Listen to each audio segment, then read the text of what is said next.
Hi, everybody, and welcome to another episode of BookGoodies Author Series of Podcasts. My name is Deborah Carney. I'm your host, and I have with me today author and innovator Ben Coleman. How are you today, Ben? Hi, I'm great today. Thanks, Deborah. That's awesome. Why don't you introduce yourself and let us know some of the things that you're working on? Sure. My name is Ben Coleman. I'm an artist living and working in Pawtucket, Rhode Island. I work in fiber arts, primarily with paper, or actually entirely with paper. I write origami books, and I write books on a new technique I developed called makigami. Okay, I like that. Can you explain what that is? Makigami is we take newspaper and we saturate it in a liquid, and then very tightly roll it and braid it to make jewelry, or we can roll multiple layers of paper on top of each other to make thick branches for origami bonsai sculptures. And you take this tightly rolled paper and that's been saturated in the liquid and then rolled, and I put it in my car, parked in the hot sun to cure it. Oh, nice. No ovens needed. It comes out of the car hard as a rock. Very cool. It's a very environmentally friendly art form. I was just going to say, it's very green. There's no ovens involved. Now, what part of the country do you live in? Pawtucket is in the northeast of the United States. I wouldn't normally think of that as a place where your car would get hot inside. Well, in the summertime, the car will reach as high as 120 degrees inside. But even in the depths of winter, you can still get 90 degrees in your car on a sunny day. Never thought about that. That's pretty awesome. All right, and then now let's talk about your publishing journey a little bit. You've got several books published, some of them traditionally and some of them by yourself, or independently, I should say. We never do anything by ourselves anymore. Tell me a little bit about your books. Okay. Well, I wrote my first book after I got laid off. I was working as a manager for a production line for a company that built propane delivery trucks. Okay. And I suddenly got laid off, and this was just before the recession began. So when my unemployment ran out, the recession began. Oh, no. And it was clear I wasn't going to get a job. And I had been doing a hobby art where I was folding leaves and flowers and attaching them to real tree branches. And I looked around my apartment, and I had a massive overstock. Sales had died cold because of the recession. And I said, geez, I ought to write a book. And I wrote my first book, which is called Origami Bonsai, and it was published by Tuttle Publishing, and that got me started writing books. It's a how-to book?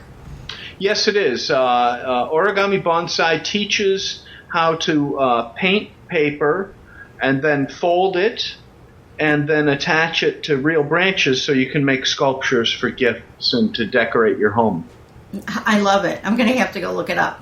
I have a craft website, and for the longest time I ranked really, really high for origami because apparently I was the only one that had sites that were related to it. So, and it was something that always fascinated me because I'm a photographer, and I'm not very good with making things with my hands.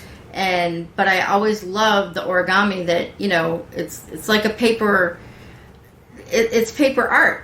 And it looks cool, and it's fun to do, and it's nice to surprise people with what you come up with. But then, kids in life got in the way, so I never actually tried it. Well, I think you just put your finger on something that's very important regarding origami as an art, and that is that people do think it looks cool, but people also think it's not really functional. Right. In other words, you fold something and you put it on a shelf, and that's nice. Right. And Origami Bonsai, for the first time, allows you to fold something and hang it on your wall and have people look at it and go, wow. So it's no longer just putting it on your shelf. And actually, people are selling their work. There are a bunch of people selling their Origami Bonsai sculptures on Etsy. Beautiful. So it's turning into a whole little new art market. Well, and I love that you combine the two things together, because bonsai are, small trees, and origami is, small paper or big. You can do, I'm sure it can scale, but it takes a couple of different things and puts them together and creates something new. And that's something that creative people like us do. I love it. You created something new out of a couple things that you enjoyed. Absolutely. All right. And then now what was your second? And you got that self-published? You said that was traditionally published. What was that process like? It was fairly straightforward. I know it seemed to take forever for the book to come to market. Mm-hmm. But I think the most interesting thing was what happened when it sold out.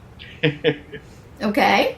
The book went to be reprinted after only 8 months on the market. Wow, that's great. So I was notified by Tuttle that they were reprinting my book, and I, of course, assumed that they had printed 100,000 copies of my book. Right.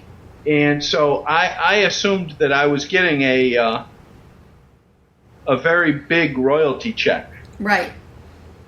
And then it turned out that they had only printed 4,000 copies of my book. And that royalty check wasn't quite so big. No, it was nowhere near where I was hoping. I had run out and talked to a realtor about buying this big studio, and it was very embarrassing. Right. Well, and it was also a reality check for you, I would imagine. Well, I had not realized that publishing could be done on such a small scale. Right. But that's something in retrospect, that I should have known and should have investigated further. Yeah. Well, but as an author, you were excited that a publishing house was interested in your manuscript and wanted to work with you on it. Well, absolutely. Especially at the time, the publishing industry was contracting. Right. And so, my friends were like, well, why would you even bother contacting a publisher? No one's going to print your book. Oh, that was nice. You got to put that back in their faces. Well, absolutely. Actually, there were 2 publishers that wanted it, but Tuttle won out. Okay. And now, because it's such a unique subject, how did the editing for that book go? Did they... what kind of editing services did they do with you? What was that process like? Actually, it was pretty straightforward. My mother and father are both retired professors from Brown University, mm-hmm. and so they proofread all my work and make edits. Mm-hmm. So they had pre-edited everything before it went up to Tuttle, mm-hmm. And there were very few changes that were made. Okay. That's pretty awesome. And then the cover, you're a creative person. Did you have something specific in mind for the cover, and then you worked with them to get it done? I did have something specific in mind for the cover, but I was totally wrong. Okay. So I designed this really busy cover where there were hands on the cover and all kinds of stuff going on the cover, and in retrospect, it wasn't a good cover. The cover that they chose was much better. It merely shows a sculpture. It's a very nice sculpture, but it shows a cutout of a sculpture, and immediately from looking at the cover, what and reading the title, what the book is about. Okay. And is that book still in print now? Oh yes, absolutely. It's still doing very well. Mm-hmm. I should tell you, I did have an argument with Tuttle about the name. Okay.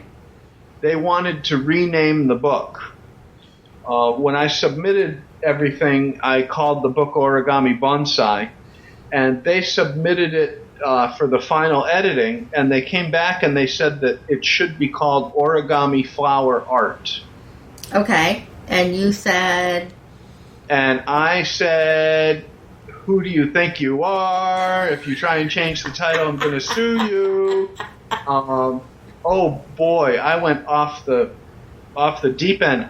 And at the end of my email, I said, before you rename this book, you really ought to search Google for Origami Bonsai. Mm-hmm. Because by that time, I was completely dominating the search term Origami Bonsai. Okay.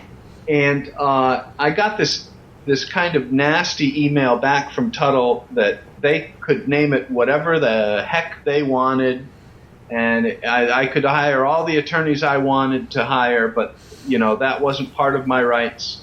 However, based on searching on Google, they were going to name the book Origami Bonsai. Nice.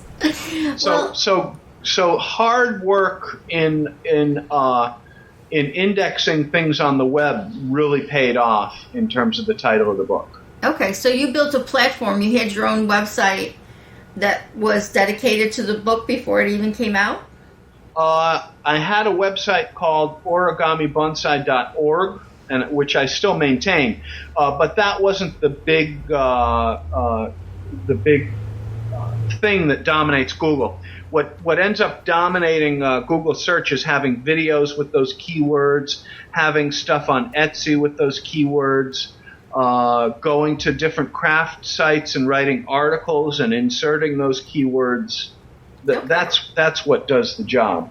Okay. So you were a busy guy building your platform as you were writing your book, and you were also creating what you had written about in the book and getting that up on places like Etsy for sale, so that, like you said, you were able to get yourself in place to be able to be found for those keywords, and you were actually building a market for those keywords. You got it. So when the book came out, if someone was searching searching Etsy for origami and they found your Origami Bonsai and they wanted to look up how to do it themselves, they would find your book. Absolutely. That's great. And that's a good lesson for writers, whether you're fiction or nonfiction.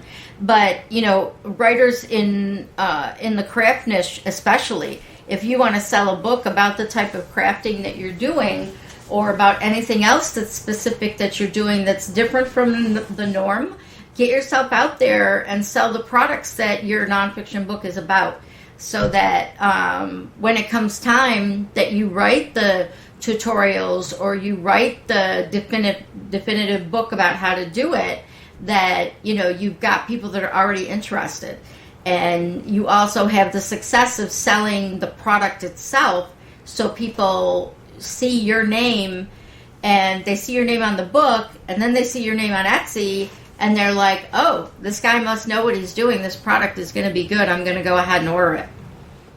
Yeah, it's called building your brand, and actually I think it can be done for any type of book. You have to figure out a way to codify your work, I guess. Yeah. Yep. And what you did was actually brilliant. So now from that book you went on to write. That's the first time I've ever been called brilliant. Thank you.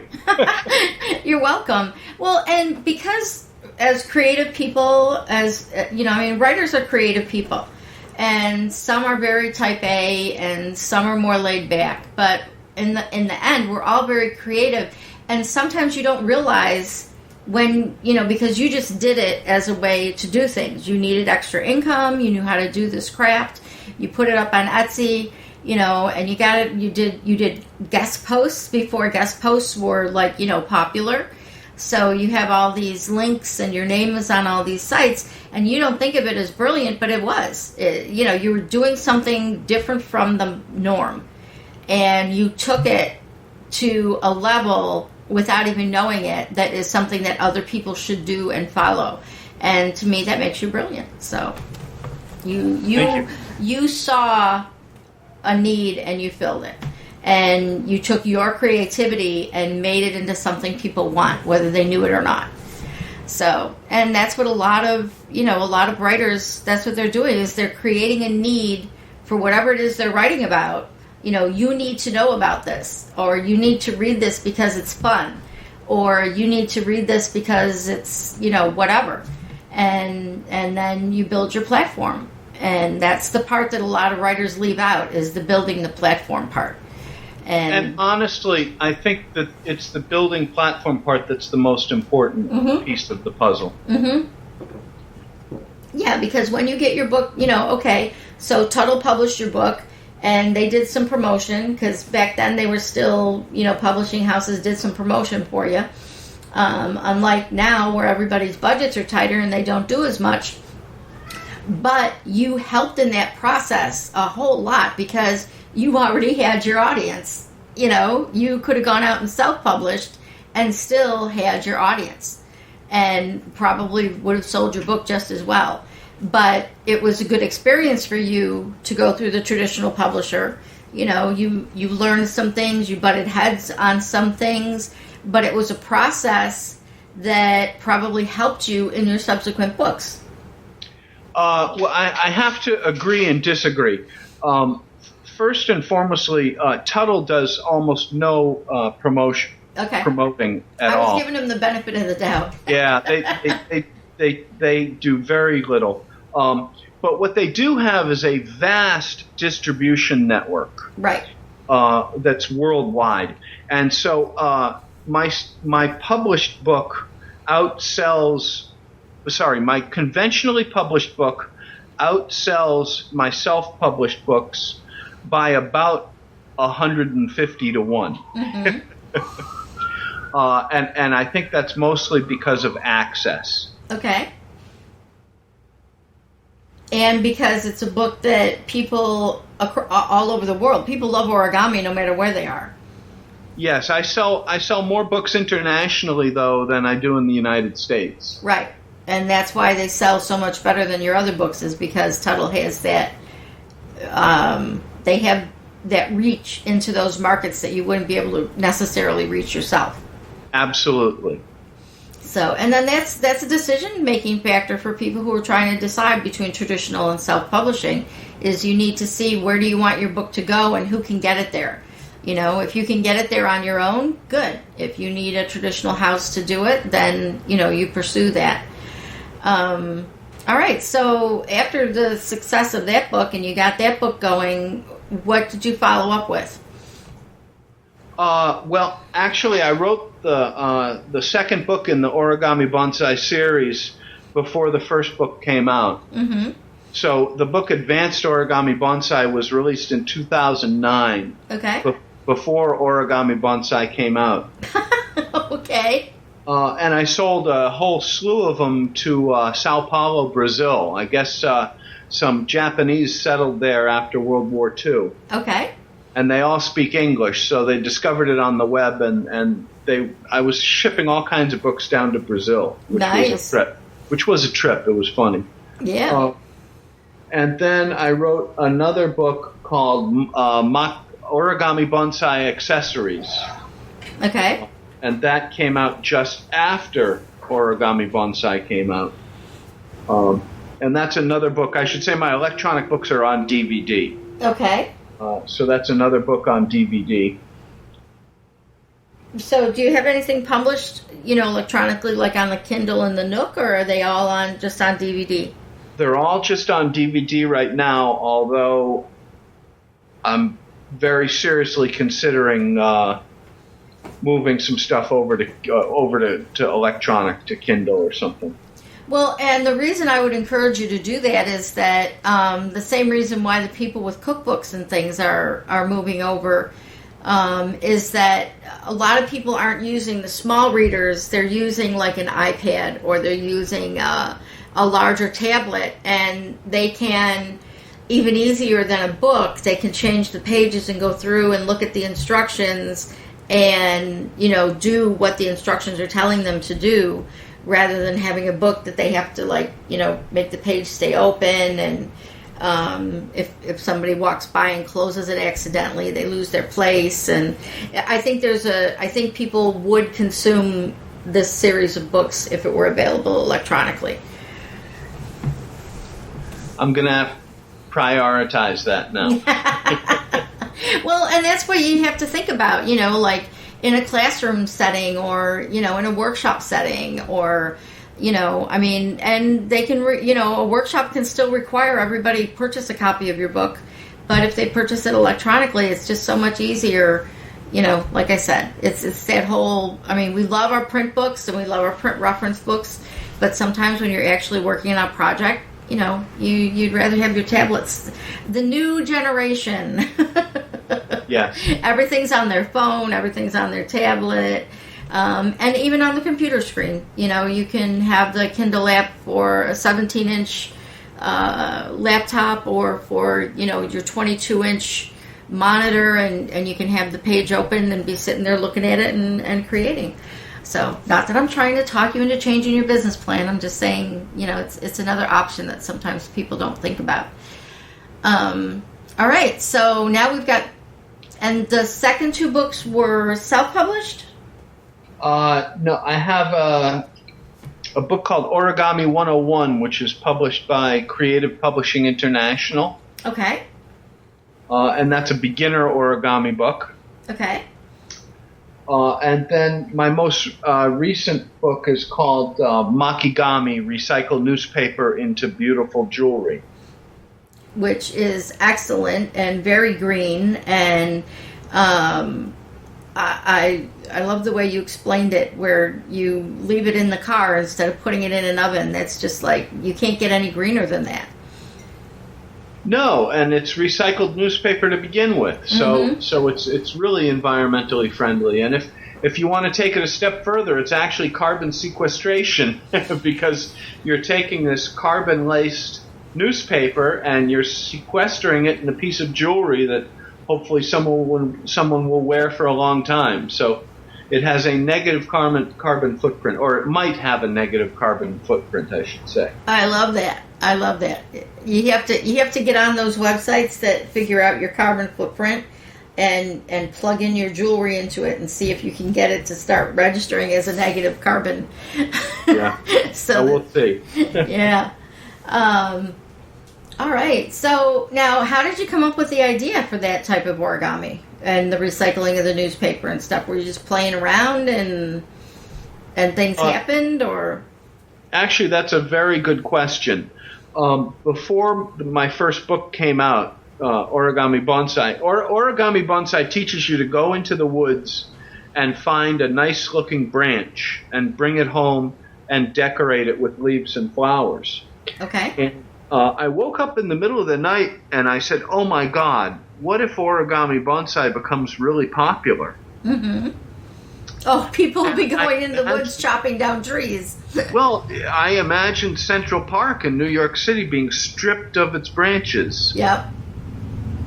And so the next morning I went to work on trying to figure out a way to make branches. Okay. And my early model was a lollipop stick. I don't know if you remember sucking on a lollipop, but you'd always finish the lollipop and you'd have a paper stick in your hand. Yep. And that stick is actually twisted paper. Mm-hmm.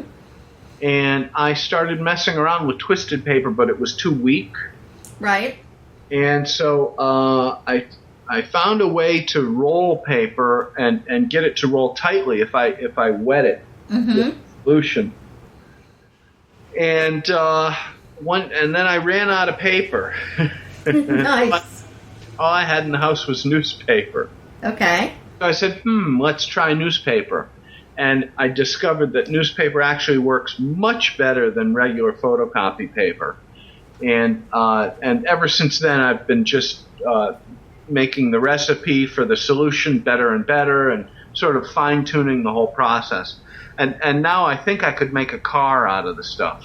Well, and what you said about newspaper versus photo paper is that newspaper is much more flexible and it's thinner and it's much more pliable. It's much easier to.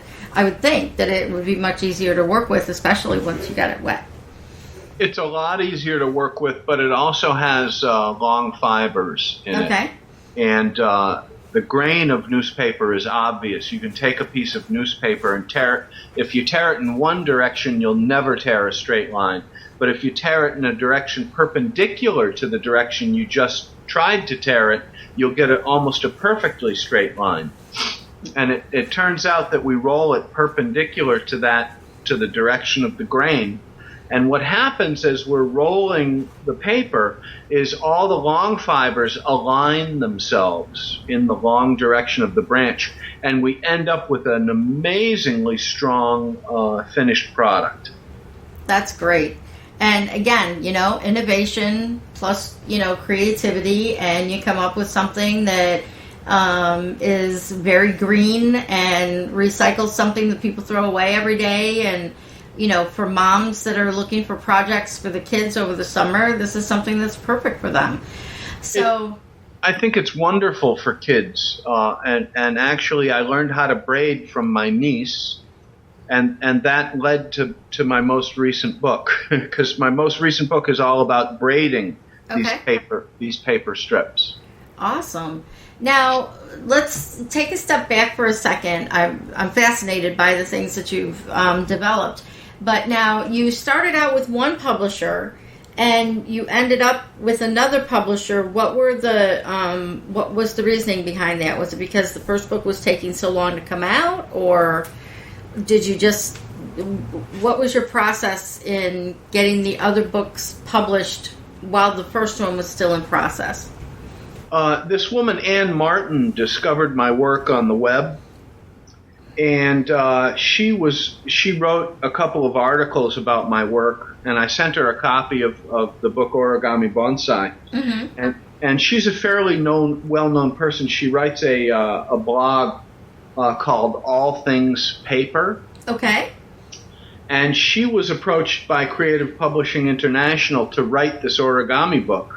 And she said, I have no expertise in origami. However, I know this guy, Ben Coleman, who does. Okay. And so she referred them to me. Okay. That's a great way to go.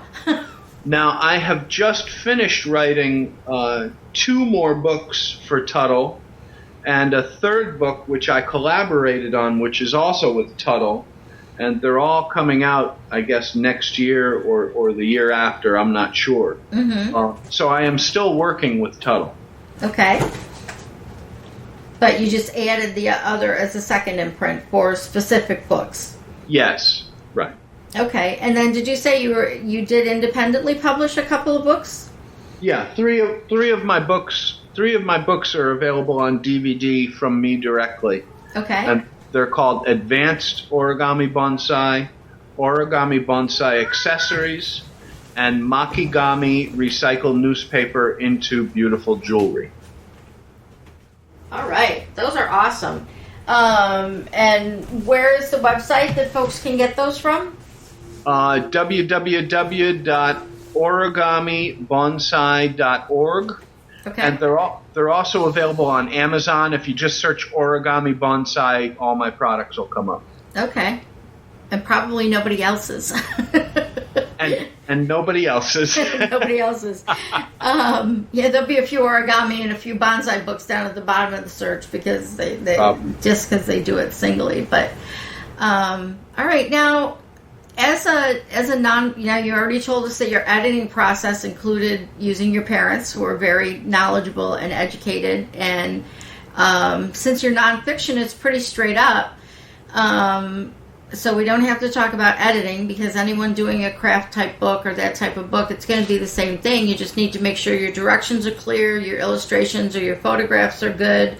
Did you use illustrations or photographs in your book? I use both illustrations and photos. Okay. Yeah. And did you have somebody else do the illustrations, or are you talented in that area as well? No, I did the illustrations myself. I also developed a new method for illustrating called Glowfold, which is patent pending. Okay. That's one of the derivatives that came out of writing Origami 101 for creative publishing. Okay. And what was that again? What was the name of it? It's called Glowfold. Okay. And what it does is the area of paper that is going to move during the fold has a red glow on it. Oh, nice. It's also in the videos. Okay. So it makes learning to fold a new model much faster. Obviously. And the video tutorials are on your website, or they're on YouTube, or both? There are some preview videos on YouTube, but the video tutorials are on a DVD that comes with the book. Perfect. That's brilliant. All right. And what other social marketing media what other social marketing are you using? It sounds like you've kind of embraced that world. Well, I do a lot on Facebook.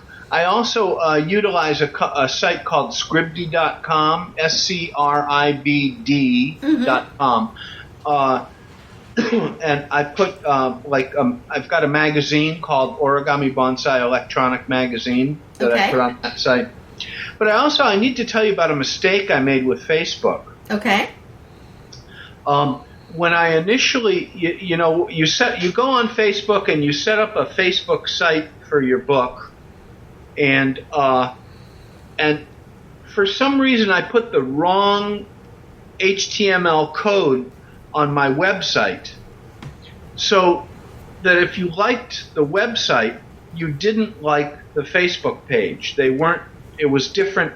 I had the wrong HTML code there. Okay. So I had all these people liking the website, but they'd never see anything I did on Facebook because I had the wrong code on the website. Uh-oh. And I only figured it out like 8 months ago that, I had like 831 likes being reported on the website. But when I went over to Facebook, I only had 100 people in the Facebook like. Oops. Yeah. So I finally fixed that. Good. And so I'm getting back my likes, but Facebook is an amazingly powerful marketing tool. I have yet to find a good reason for using Twitter. Right. I don't have breaking news. Breaking news. Well, your breaking news is the new product you put up on Etsy, the new DVD that you've come up with, or, and you're right. And Twitter, the resounding reason that I'm hearing for authors not using Twitter is that they can't say anything in 140 characters or less. It's, they just can't compress their thoughts into that small of a space, which I can understand that. Yeah. I have to do a lot of editing when I do a tweet. And it depends on your industry. You don't need to be on Twitter. If you're on Facebook and you're reaching your audience, the whole point of any social media is to get people to like you, to interact with people, and then to ultimately get them to your website. So, if Twitter isn't comfortable for you, then you don't use it. And if you're reaching your audience through Facebook and guest posts on other sites, that's accomplishing your goal. I'm getting very positive feedback from Facebook when I start a project and take pictures as I'm completing the project. Mm-hmm. So people are actually checking in to see what stage the project is in. Right now I'm working on an Origami Bonsai chess set. Oh, wow. So if you go to Origami Bonsai on Facebook, you'll see some of the initial photos of the chess set. So people will be able to go back in time and see where that chess set began. But in the meantime, they're following the production of that chess set on Facebook. It's kind of cool. Yeah. And now, are you using any book-specific social media like Goodreads or Shelfari or any of those, or are you sticking with mainstream? I've just been using Facebook. Okay. I'm not certain, because I'm doing craft books. I'm not certain how those other sites would impact. Neither does anybody else. We're just figuring those out. I'm going to be doing a series of podcasts starting next week that includes people explaining how they use sites like Goodreads and Pinterest and, some of the other sites.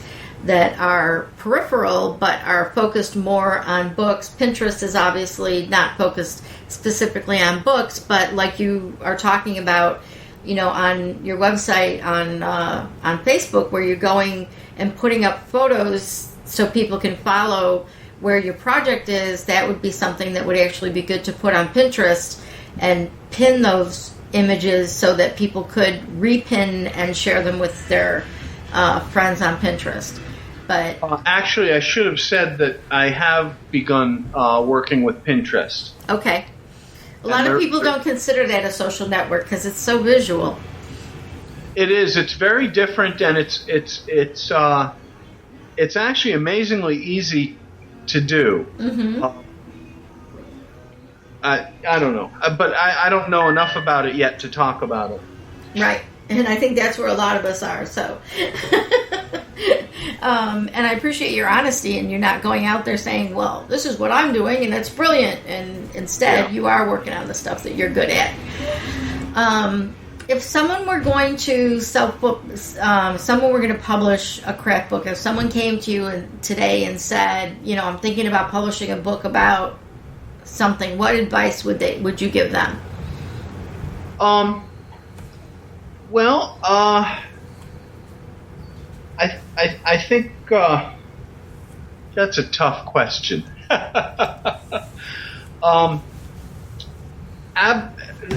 The first thing to do is to try and figure out if you're doing something unique.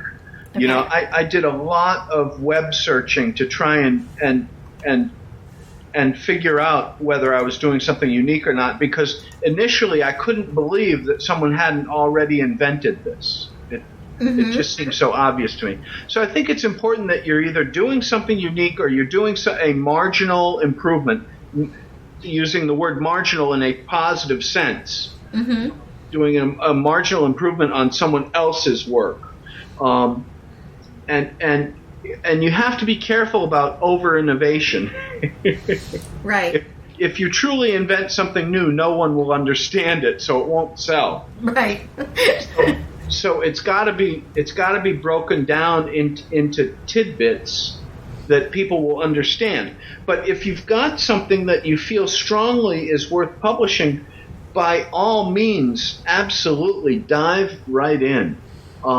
There's tremendous opportunity out there for specialists and to be found. We've got this thing called the World Wide Web. Yeah. Where Japanese descendants of World War II living in Sao Paulo can find Pawtucket, Rhode Island. Right. So there's tremendous opportunity out there, and it would be foolish not to take advantage of that opportunity. Well, and in the craft space itself, parents are always looking for things to do with kids. And I think that even though you probably have a lot of people who are, not parents with kids, that's another whole group of people that you can aim at with your Origami 101. And then you've got the I hope I'm going to say this right, the Makigami. Yes. And that appeals to all the people that are trying to recycle. And it appeals to the parents that don't want to go out and spend a lot of money on, it's like the pot of stew on the stove, where you throw everything in that you've got in the house. Parents are always looking for crafts that they can just say, oh, look, here's a stack of newspapers. What can we do with them? And, paper mache comes to mind, but now you just took it to another level. And instead of being paper mache and glue and messy and all that, you're like, oh, well, let's do something that's cleaner, easier to work with, and looks better as a finished product. And, oh, by the way, we can bake it in the car. Let's give the car another function. And, if you can bake stuff in your car in Pawtucket, people in the South and in the West are going to love you because, you just gave them another reason to not be mad at the fact that the car is 140 degrees inside when they go do some errands. Absolutely. I lived in Las Vegas for 2 years with a car with a black interior. Oh, wow.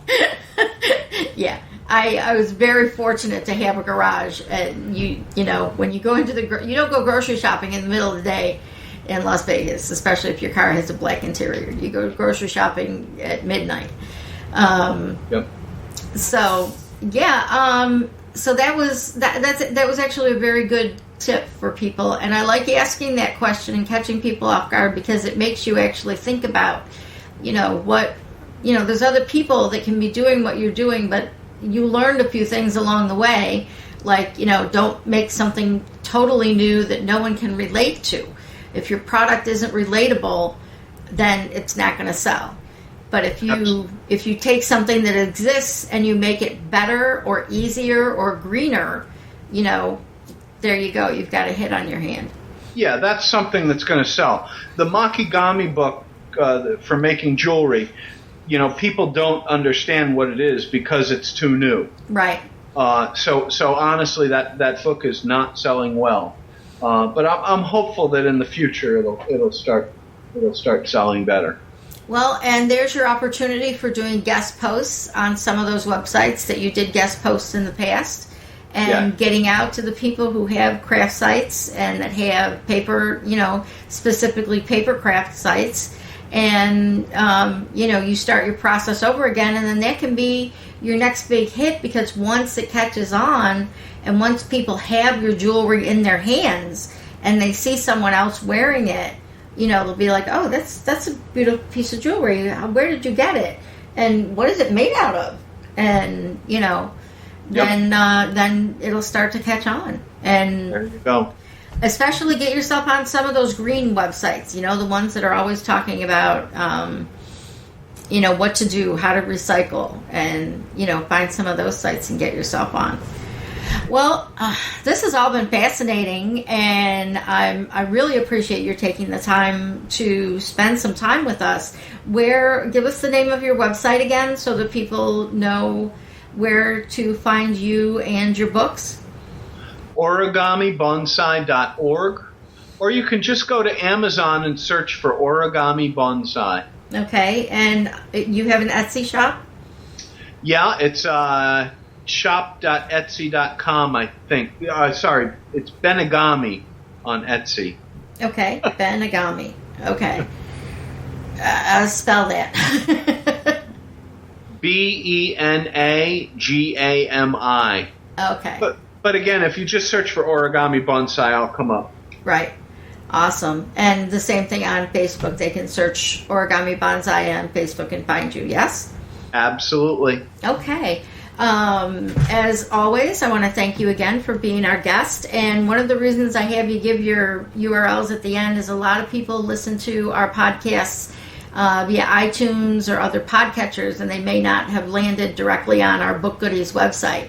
And this will also be cross-posted to coolcraftsites.com. So you can either go to bookgoodies.com or coolcraftsites.com and search for Ben or Origami Bonsai, and you will find the podcast, and you can leave us comments, and you can request to be on our podcast. If you go to bookgoodies.com, you can request to be an author as part of our author series, and you can also leave information about your books and tell us about your book.